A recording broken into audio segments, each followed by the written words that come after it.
Welcome to the Broken Pie Chart Podcast, episode number 88. I'm your host, Derek Moore. This week, is there really a lot of volatility anticipated in the election? Is the option market pricing in a ton of extra volatility? And what does that look like? And we're going to compare this back to 2000. Some of you might remember there was a little election back in November of 2000. George Bush against Al Gore. And that race, that was a year that had heightened volatility like this one has, given the sell-off back in March and everything, or February, I guess. But we'll take a look back and see what the VIX did before, during, and then after the Supreme Court decision that sort of put a final, some finality on that race. So I know you're hearing a lot in the news, and you're hearing about how traders are really pricing in volatility for the election. And last week, Goldman Sachs put out a note, CNBC talked about it. And it was just the idea that if there's a contested election, or if there's if it goes longer, they need to count the votes, they're seeing a lot of volatility pushed to December. So what do they mean by that? And when they say volatility, what exactly are they talking about?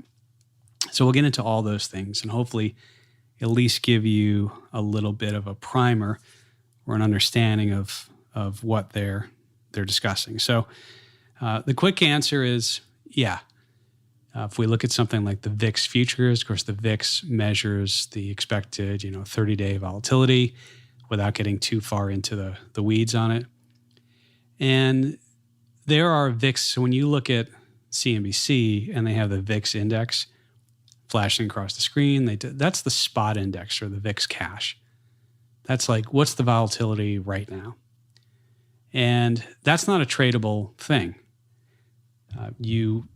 When traders are trading VIX, there's no way to trade the cash or the spot VIX. In fact, there's no derivatives based on that either. But certainly it informs a lot of what's going on with options prices, because the VIX cash index, the one you see on CNBC, that's created using different options on the S&P 500. And so as option premiums are raised, meaning people are willing to pay more for them, or the expectation is that moves will be higher than lower on a daily basis, day after day, you'll see the VIX rise. But the VIX future, it's a contract. It actually trades. There's monthly contracts. And so, for example, there's an October VIX contract.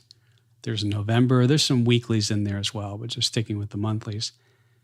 And, you can go all the way out if you wanted to buy a VIX future. And by the way, I'm not suggesting go out and buy VIX futures. But there are ones that trade, let's see, this one expires May of 21. They've got those on the board. So what do we see? Well, the first thing is, yes, the way the curve is right now. And so basically when you draw a curve, you look at the current prices on all these VIX futures contracts across the months, and you plot them. You put a circle. So if it's $31, right, you make a note there. If the next month is 32, well, then it goes up. If the next month is back to 31, it comes back down. And so, the November VIX future, which expires November 17th, I believe election day this year is like November 3rd. I should know that. Let me just double check my calendar. Give you Tuesday, November 3rd is election day. And so that contract, so the October one expires on 10/20. There might be a weekly in there as well, but the November 17th one expires, let's see. November 17th. So what are we seeing? Well, volatility across the spectrum is elevated right now. We're seeing the October futures contract about 31. We know that the VIX has been hovering in the mid to high 20s of late. More expectation for volatility right now than, let's say, in 2017 We saw the VIX close some days around 10. I think we saw a sub 10 VIX for a little bit there. So what do we see? Well, if you were looking at a graph and imagine November is the highest VIX futures contract right now. So when they say that that's reflecting the election, yeah, I would agree with that. That one is higher than the other ones. In fact, it's higher than October. December is equal to October. And then they start to fall off and trend down. For example, the May of 2021 is only 28.5. The February is, just under 30, and, on and on. So certainly there is volatility in November one. We don't see yet the December VIX future rising up to the level in November. And sometimes there's nuances. So, for example, if normal years, if you kind of look at the VIX futures and you have one that expires, mid-December, usually there's a little kink down. So it's not a perfect line, meaning you'd have November, this December one dips, and then January goes back up a little bit. And you get that because typically those 2 weeks, at least historically, certainly wasn't that way in December of 2018, but that has lower volatility historically. So the expectation's lower. So what does it mean when volatility is high? Well, traders use volatility, and volatility is a major component in how options are priced. The higher the expected volatility, and so implied volatility says, what is the market expecting going forward? Historical volatility is how much prices actually did change. And so if option premiums are not reflecting the proper amount of future volatility and historical, if the actual moves wind up being higher than volatility was pricing, it was underpricing it. So when we say, the quick way of doing this, and we'll use the VIX future as a proxy, when you're really looking at this, you're looking at the individual option strips, you're looking at the months and the contracts, the implied volatility on the instrument that's being traded. But the quick way of doing this is, they used to call it the rule of 16, but it's, if you wanted to see what the option market is, expecting on a one-day volatility basis, well, you could say, all right, if volatility is, let's say it's, 17 or so, you divide that by 15.875, or some people call it the rule of 16 because it's easier to round up. And you would say the one-day expected volatility is about 1.07%. This is kind of the back of the envelope thing. If we put implied volatility at 30, well, then the one-day move that the market is, pricing out via the options market is rounded about 1.9%. And so the higher implied volatility, the VIX is sort of a proxy for some of this. The higher that the expectation is, the prices will move. So if we use the VIX future as a proxy, how much extra volatility are they pricing in for, November versus the previous month, October? It's roughly, what is that, 15.875. It's roughly about 0.6% is, if we use that as a proxy, what it's sort of doing. And actually, to make it easier, it's, if we think about it, it's about a 2.05% expected daily move versus in October about 1.97. So it's not that much different.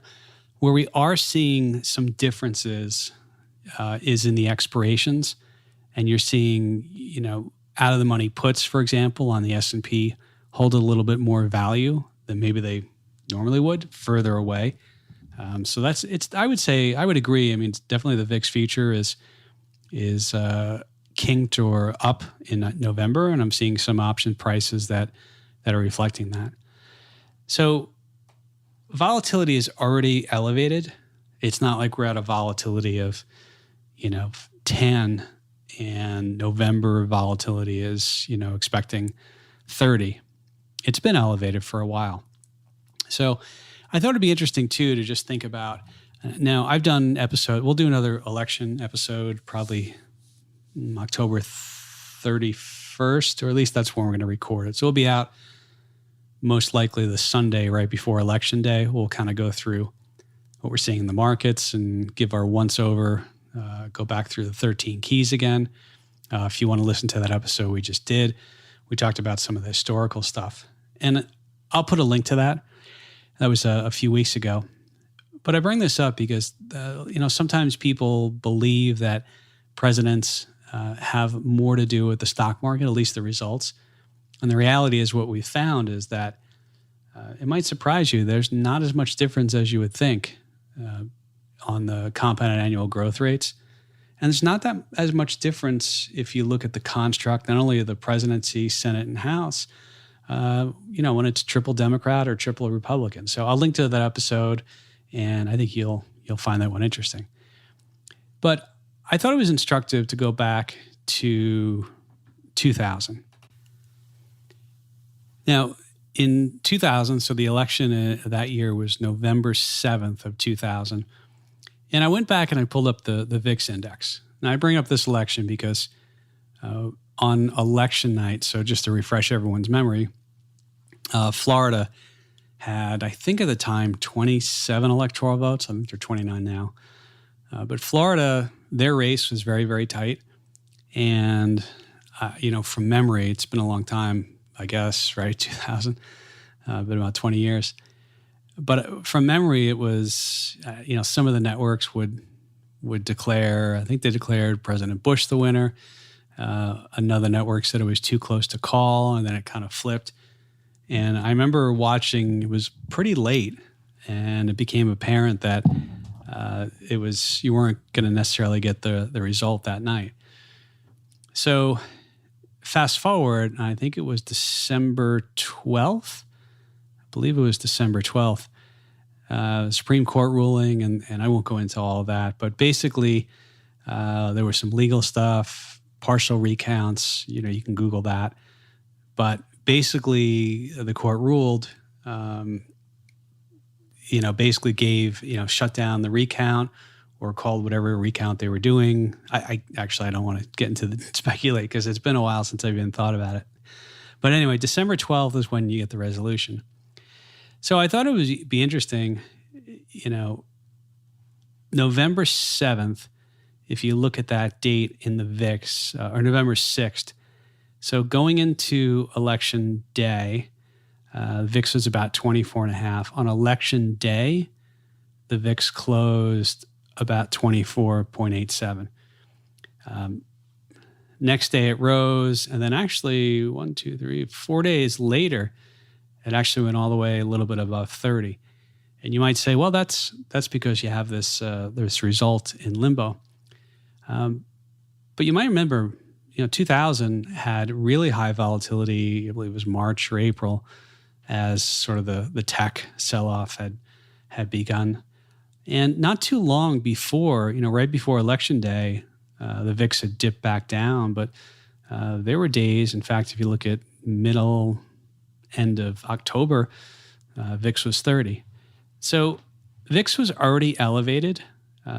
Certainly it wasn't 100, but it was around, 25 on election day.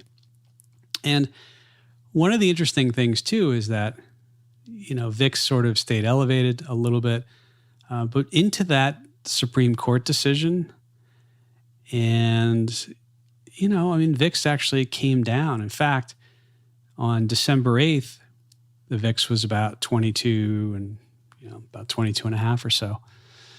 After the decision, it spikes back up a little bit. But, that was another time when you had the VIX elevated, volatility elevated. And volatility is elevated, it just means that premiums are more expensive because the option market is expecting higher moves. And if that's the case, you have to pay for those higher moves. It's not unlike, the good example I usually give is Netflix earnings come out. And if you ever watch Netflix, their earnings up or down, they can move that stock. It's not uncommon for that stock to move 10%. from, the day right before earnings to the earnings come out, and then after market it moves 10%. But basically, when you see a stock like Netflix, and they might have, they might be expecting more. For example, if they had an implied volatility of 300 on that one day, that's almost a 19% expected move up or down. So think about volatility as the expectation of future moves. So yeah, VIX is already elevated. VIX was elevated in 2000. And in 2000, you had I guess, indecisive election, right? They had to, I don't know if anybody remembers, but what was it, the hanging chads? And you had these pictures of people with magnifying glasses trying to figure out on the Florida ballots, like, if you punch through something and it's supposed to, the little perforated square is supposed to come all the way off, and sometimes it would hang or something. So they call it the hanging chads. But anyway, I bring this up because if you look back when we did have a contested election and it did have to go to the courts, it doesn't seem to me that volatility did anything crazy. It really just stayed in the range that it was in, but it was elevated. Today we have elevated volatility. It's not 70 or 60 like it was February and March, but certainly it's a higher volatility regime, meaning the market is expecting a greater range, more price, greater percent of price changes compared to a lower volatility environment. So as you start to hear these things, just keep that in perspective. And so again, one of the ways you can look at this, if you have access to the ability to look at different VIX futures, is you can look at the different months that are out there. There's monthly contracts for the near in, there are weekly contracts. And you can just kind of see right now, again, the November contract is 32.5, 32 and a half, yeah. And then the October is about 31 and a half, 31.3. They're actually trading as I'm recording this. And all that means is that you're looking at the options market, but yeah, absolutely. November is higher than either October or December, and then it kind of goes down from there. And by the way, when nearer term volatility is higher than the further out, that's actually somewhat inverted VIX curve. So typically the near VIX future will be lower than the next month and the next month after that. So when prices on futures contracts are higher in the near months, you actually have an inversion in the curve. Backwardation is the official futures term. So anyway, that's what I wanted to talk about today. So a couple things that are coming up. As I said, we'll do that preview. It will be out the Sunday most likely. So that's Sunday the 1st. We'll be covering, going through the probabilities. We'll be looking at the different metrics, what different experts are predicting. We'll take a look at the options, the volatility markets. And, on that one, we'll also go back through that 13 keys exercise that we did as well. So I encourage you to tune in there and check that out. And by the way, one of the great things that of late I've received, different questions and different feedback from people. And a lot of times the topics for these episodes are built on ideas that the audience has. And so I'd encourage you to reach out. I put the link to how to get a hold of me. Go ahead and reach out with any questions. And obviously, if you have ideas for future episodes, go ahead and do those as well. Real quick, too, a little public service announcement, too. And I'm not suggesting you should be trading VIX options, but VIX options are actually based upon the future, the futures contract. And so, a lot of times if you buy an option or sell an option and you're selling, let's say, an option for January on Exxon, or you're buying a put, buying a call, whatever it is,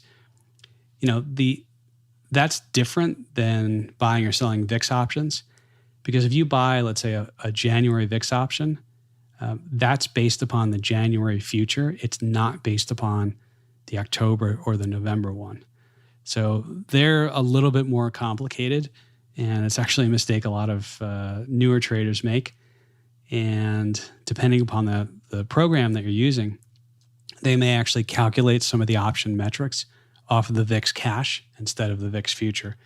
And there is no instrument to trade on the VIX cash. The one you see on CNBC, there's nothing that trades that. So anyway, don't be careful if you're going to be doing anything around the VIX. Like, talk to somebody first.